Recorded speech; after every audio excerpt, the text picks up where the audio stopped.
Guys मम्मीहरू गइसकेर नाचिसकेर चाहिँ मेरो भाँडा माझ्ने पालो थियो गाइज। मेरो घरमा मात्र होइन होला गाइज, तपाईँहरूको घरमा पनि भाँडा सधैँ यति धेरै हुन्छ। मेरो चाहिँ भोलिदेखि भाइभा छ गाइज। प्र्याक्टिकल हिजो मैले आधीको गरिसकेँ।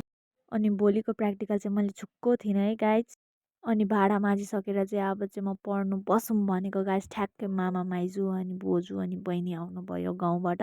बजार निस्किँदा चाहिँ उहाँहरू प्रायः हाम्रो घरमा आइबस्नुहुन्छ। उहाँहरूलाई चियाहरू दिएर मैले पानीपुरी बनाइदिएँ। उहाँहरूले खाइसकेपछि म र मेरो बहिनीलाई फेरि बनाएँ पानीपुरी। त्यतिकैमा उहाँहरू पनि गाउँ फर्किने तर्खरमा लाग्नुभयो। मेरो बोजूले चाहिँ उहाँहरूलाई पुऱ्याइदिन जानुभयो।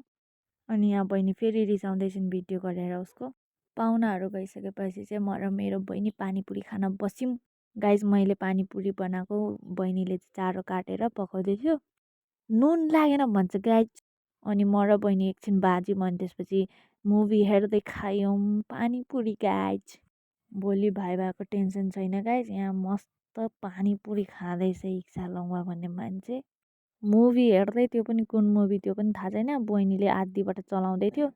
पानीपुरी खाइसकेर मैले टेबलहरू सफा गरेँ। योभन्दा उताको भिडियो मैले गरिनँ गाइज। आजको लागि यति नै।